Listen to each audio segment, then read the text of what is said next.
Communist கட்சி communist கட்சியோடும் சரி, திமுகவும் சரி, சிறுவாணியிலும் சரி, பில்லூர் சம்பந்தப்பட்ட எந்த விதமான இது பண்ணல அப்படிங்கிறத பிரச்சனை எப்படி பார்க்குறீங்க? கோவை மாநகரை பொறுத்தவரை குறிப்பாக இங்க தண்ணி பிரச்சனை நார்மலா வரவே கூடாதுங்க. ஏன்னா அந்த அளவுக்கு ஆறுகள், இங்க இருக்கக்கூடிய குளங்களாக இருக்கட்டும், காலம் காலமாக எப்பொழுதும் கூட தண்ணீர் என்று சொன்னால் கோவை என்கின்ற ஒரு நிலைமை தான் இருந்துச்சு. ஆனா சமீப ஆண்டுகளாக நிர்வாக திறமையின்மை அதனுடைய சாட்சியாக கோயம்புத்தூர்ல குறிப்பாக மார்ச் ஏப்ரல் மாதம் வரும்பொழுதெல்லாம் தண்ணீர் பற்றாக்குறை தலைவிரித்து அடைகிறது. இந்த ஆண்டு பாத்தீங்கன்னா இப்பவே தண்ணீர் பிரச்சனை பெரிய அளவுக்கு போக ஆரம்பிச்சிருக்கு.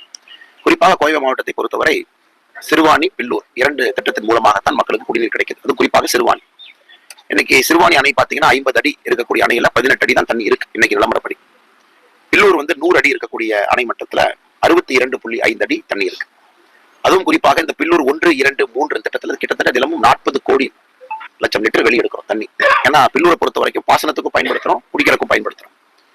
இந்த குறிப்பையெல்லாம் பார்க்கும் பொழுது மார்ச் மாதத்துல இந்த நிலைமை 18 அடி தான் தண்ணி இருக்குன்னா ஏப்ரல் மாசம் நினைச்சு பாருங்க. இதற்கு கிட்டத்தட்ட கடந்த 20 ஆண்டுகளாகவே இதை சரிவர கையாளாகாம, குடிநீர் வசதிகளை மேம்படுத்தாம, குறிப்பாக ஏரி குளங்களை பதப்படுத்தாம, அதில் தண்ணீரை தேக்கி வைக்காம, குறிப்பாக இந்த வறட்சி காலங்களுக்கு தன்னை தயார்படுத்தாம மாநில அரசனுடைய அலட்சிய போக்கு இன்னைக்கு கோயம்புத்தூர்ல எல்லா மக்களுமே அவதிப்படுறாங்க. 15 நாட்களுக்கு ஒரு முறை குடிக்கிற தண்ணி இன்னைக்கு வருது. 15 நாட்களுக்கு ஒரு முறை. பக்கத்துல இருக்கக்கூடிய கம்யூனிஸ்ட் அரசு அந்த சிறுவாணி தண்ணீர் வரக்கூடிய அவங்களுடைய பகுதியில் கேரளால இருந்து உற்பத்தியாகி வருது.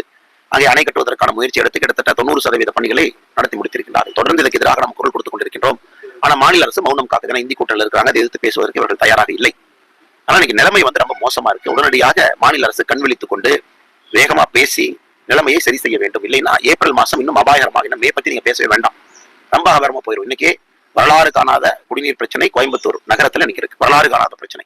இப்ப பாசன பிரச்சனையும் கூடவே வரப்போகுது. பில்லூர் டேமுடைய அணை மட்டம் குறைய 1, 2, 3 பில்லூர் திட்டம் பாத்தீங்கன்னா அந்த பிரச்சனையும் கூட தலைவரித்தாக போவதனால எங்களுடைய வேண்டுகோள் மாநில அரசு உடனடியாக முடித்துக் கொள்ள வேண்டும். இப்பொழுதே காலம் கடந்து விட்டது.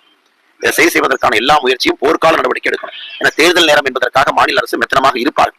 ஏன்னா எல்லாருமே இந்த model code of conduct, election வேலையின் அதிகாரிகளும் பெருசாக கவனம் செலுத்துவதற்கான வாய்ப்புகள் இல்லை. இன்னைக்கு தேர்தலை விட முக்கியமான பிரச்சனை கோயம்புத்தூருடைய குடிநீர் பிரச்சனை. அதற்கு தீர்வு கொடுக்க வேண்டிய கட்டாயம் அரசுக்கு இருக்கு. அவர்கள் உடனடியாக தலையிட்டு இதை சரி செய்ய வேண்டும் என்பது எங்களுடைய கோரிக்கை. மத்திய அரசு நிதி ஒதுக்குது சார் தூர்வாரத்துக்குன்னு சொல்லி. அந்த நிதிகள் சரியான முறையாக நிலத்தடி நீர் மட்டம் அதான் பிரச்சனைங்க. பிரச்சனையே ஒரு தொலைநோக்கு பார்வையோடு மத்திய அரசு குறிப்பாக நீர்மட்டத்தை உயர்த்துவதற்காக எல்லா வேலைகளும் செய்யறாங்க. நமக்கு தெரியும், முதலமைச்சராக இருந்த திரு நரேந்திர மோடி அவர்கள் தன்னுடைய முதல் ஆட்சியில 100 நாள்ல 1 லட்சம் குளம் வெட்டினாங்க. மக்கள் எல்லாம் சேர்த்து 100 நாள்ல 1 லட்சம் குளங்கள் அந்தந்த கிராமத்துல வெட்டினாங்க. ஒரு மக்கள் மூவ்மெண்டா. அப்ப குஜராத்தினுடைய நீர்மட்டம் பாத்தீங்கன்னா இதனால் 13 மீட்டர் குஜராத்தினுடைய நீர்மட்டத்தை அப்ப 2001 ஆட்சி காலத்துல இருந்தபோது உயர்த்தி காட்டினாங்க. எதுக்குன்னா எந்த அளவுக்கு குளங்கள் வெட்டுறீங்களோ, எந்த அளவுக்கு மராமத்து பணிகள் செய்கின்றீர்களோ, அந்த அளவுக்கு தண்ணீர் தேங்க தேங்க நீர் மட்டம் உயர ஆரம்பிக்கும். அது குஜராத் ஒரு கிளாசிக் எக்ஸாம்பிள். இன்னைக்கு அதே முறையை இந்தியா முழுவதும் ஃபாலோ பண்ணணும் நம்முடைய பிரதமர் விரும்புறாங்க. குறிப்பாக இந்த மராமத்து பணிகளுக்கு நம்முடைய மத்திய அரசு ஆயிரக்கணக்கான கோடிகள் ரூபாய் கொடுக்கிறாங்க. இந்த மராமத்து பணிகள்ல பாத்தீங்கன்னா ஏரி, கால்வாய் தூர்வாரணும். குறிப்பாக கடைக்கோடி பகுதியில் இருக்கக்கூடிய இடங்களுக்கு, விவசாய நிலங்களுக்கு தண்ணீர் போறதுக்கு முயற்சி எடுக்கணும். குறிப்பாக இந்த மாதிரி வறட்சி காலம் தமிழ்நாட்டை பொறுத்த வரைக்கும் மார்ச், ஏப்ரல், மே இந்த 3 மாத காலம் குடிப்பதற்கு நீர் வர வேண்டும் என்றால் மிச்சம் இருக்கக்கூடிய நாட்கள்ல அதை சரியா பதப்படுத்தி தூர்வாரி தண்ணீர் தேங்க தேங்க நீர் மட்டத்தை உயர்த்தணும். இன்னைக்கு எந்த முயற்சியுமே எடுக்கல. நீங்க பாத்தீங்கன்னா மாநில அரசு ஒரு பெரிய பூஜ்யம் தான்.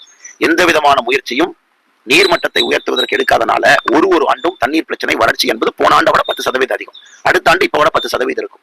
அதற்கு ஒரு கிளாசிக் உதாரணம் இன்னைக்கு இருக்கக்கூடிய கோயம்புத்தூர்ல இருக்கக்கூடிய குறிப்பாக தண்ணீர் தட்டுப்பாடு கடந்த 3 நாட்களாக பேசும் பொருளாக இருக்கிறது.